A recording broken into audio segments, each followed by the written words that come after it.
relationship with Allah is more important than my relationship with any creature. The elections in this country have been going on. We had 4 presidential elections during my time. And at no election did we have such problems that we encountered. Unusual problems. Registered voters of 898,000 something. That's registered to vote. Out of that, out of 800,000 plus, 360,000 plus voters didn't turn up. And there was no explanation for this. And even the commentary on the GRTS and radio and television were saying, the analysts were saying, this is not possible. So we need an explanation for this. And so there has never been such, and then some say, oh, maybe voter apathy. But this has never happened in the past 4 elections that we had, which were even more keenly contested by people that are well known to this country, and opposition people that were known to this country.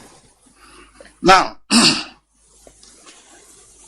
when we looked at it, believing that what used to happen in the past happened when the Electoral Commission is independent and honest, and that they will do a fair job, a good job, I accepted the results that were announced. And what also made it clear that we are going to find out why 360,000 people have not voted.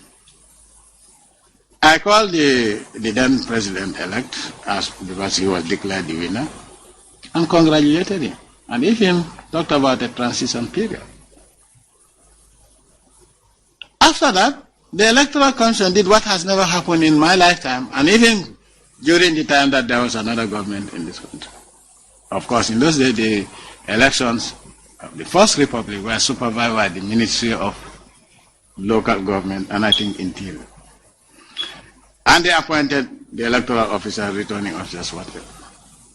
Now, my brother, the elections in the Gambia is such that whatever is put in the ballot, you cannot cheat, because if the rules and regulations are followed, nobody will have cause to query.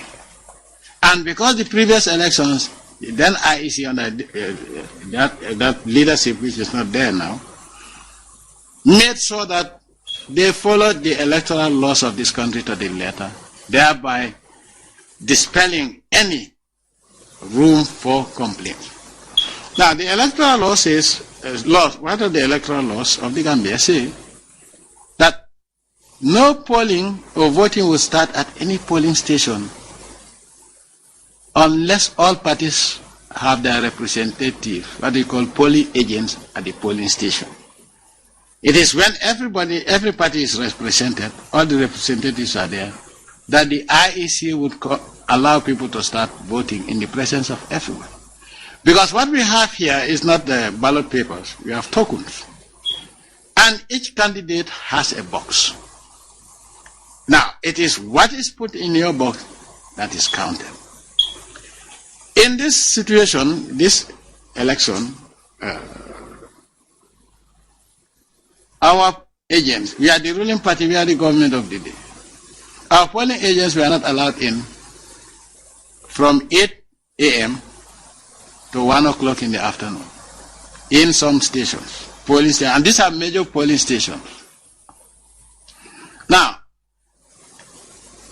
they made everything possible to make sure that they go in, and they were told that they cannot. They kicked them out of the vicinity. In elections in this country, all the past 4 elections, we make sure that the security do not interfere, and in fact we make sure that there's less security presence. Because each time I won, they say, oh, the soldier, they say horrible lies. But of course, when you think of people that have no moral values, that's normal. That all the soldiers were dancing in the street. The soldiers are Gambians. They are registered voters, and if they have a right to support any party, should that intimidate anybody? The soldiers were going to vote and they were dancing. What is wrong with that? So, be it the Commonwealth, the European Union, the Americans, each time we have elections, they say the elections were not free and fair. And in most cases, it is the opposition that is always bent on violence, to create an atmosphere of electoral violence so that they can use that to say, oh, it is the government that instigated that.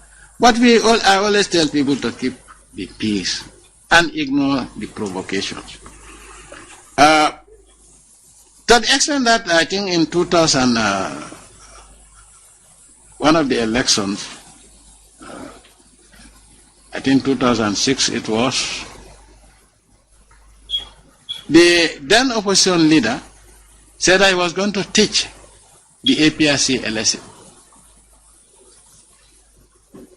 They got hold of one of our drivers. Not only did they beat him to death, they cut him into pieces. He was arrested and taken to a court of law where all the exhibits were made. And there was, at that time we were members of the Commonwealth, where we had Commonwealth judges on technical assistance paid by the Commonwealth. And this Commonwealth judge made a funny ruling. The case dragged on for almost 2 years. And then they brought this Commonwealth judge to dismiss the case and say it was politically motivated. When you have witnesses coming to testify, pictures are shown of how they cut the body into pieces. And the judge said it was politically motivated, acquitted and discharged the criminal. And then left the country. Now, all attempts to appeal were frustrated. So, then it's the same person that early part of this year, whilst I was in Turkey, organized an illegal protest. But before going to the protest, he called the press and made a press conference that he is ready to die, but he's going out without a police permit to protest. What does that really mean? Because a violent protest started and it was put off, it was taken care of by the security, and now he's saying that he's ready to go out and die, but he's not going to ask for a permit. The same person that killed an APRC supporter, cut him into pieces, only to be freed by a corrupt Commonwealth judge under the influence of outside forces, and left the country. Now he's emboldened again to say that he's ready to die. Now, if you say I'm going out and I'm ready to die, are you going for a peaceful demonstration? No. So he went out to protest, and but when he made the press conference, no Western country said anything about this, which means they are the ones instigating trouble in this country. I know that they don't like me. Do I care? I don't. I'm serving the interests of my country and my continent. What I want is what they don't want to hear from an African head of state. Independent African countries developing peacefully. This is what they don't want to hear. I know I've made many enemies. Do I care? I don't. I care about my relationship with Allah and the Gambian people. So,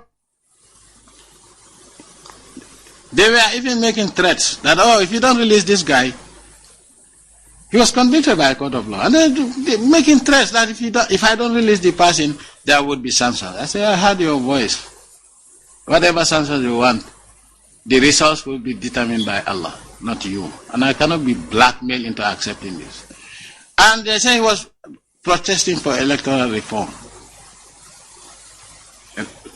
A reform of the electoral process. And the guy himself is a lawyer. Now, what is the reform he is asking for? Now, this year. Because in our constitution there is no term limit, but there is age limit. So after the age of 65, you cannot contest for presidential election.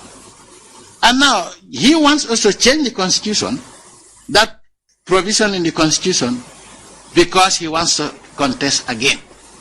But if you want to do that, you go to the courts. You don't.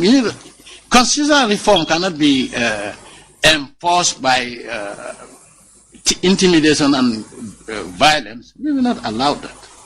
So maybe they would have told you that, oh yes, they are asking for political reform.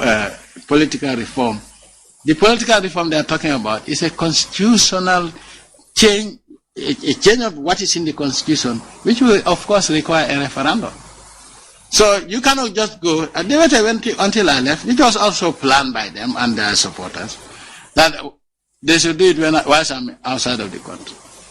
They did that when I was in Turkey. There's nothing they have not accused me of.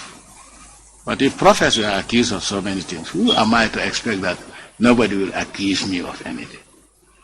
So, coming back to these elections, as I said, when the results were announced, believing that the same system was used, I said, okay, I accept this. If this is the verdict of the people, this is my destiny. I accepted in good faith and I congratulated the person. Then I think this was on a Friday. Monday, I think, the same IEC that announced the results called all the parties to their headquarters and said that they have made mistakes in the results. They called and then stated that this is what has happened, that the tabulation of the election results from the 53 constituencies was done correctly. Furthermore, regional election results were also tabulated correctly from Banjul to Basse administrative areas.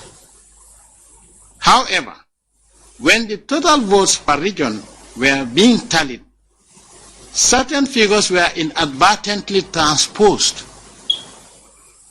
Instead of adding the total number of votes polled by Mr. Adama Barrow in the Basse administrative area, the IEC added the total number of ballots cast for Basse administrative area to Adama Barrow's total number of votes, thus swelling the number of votes Mr. Barrow polled nationally.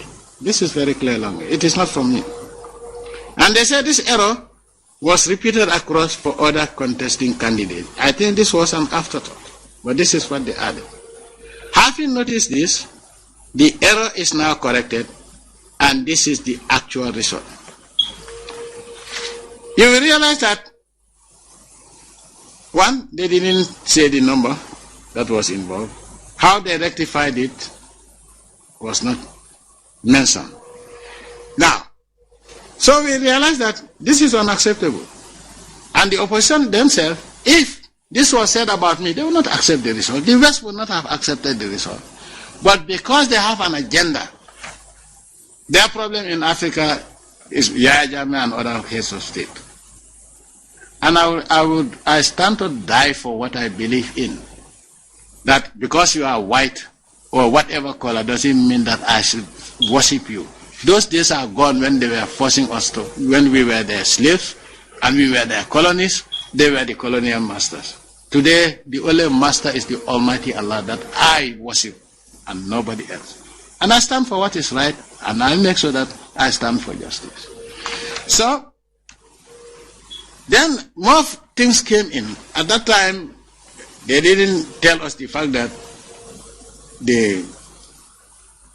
in fact, on Saturday, I started receiving reports of what really happened that led to the 360 plus people not voting. We realized that, one, in some areas, these are big populated areas, our party representative called polling agents were not allowed in from 8 in the morning to 1 p.m. when there was an intervention by the government. Now, Also, during the time that they were counting, we sat here all night long.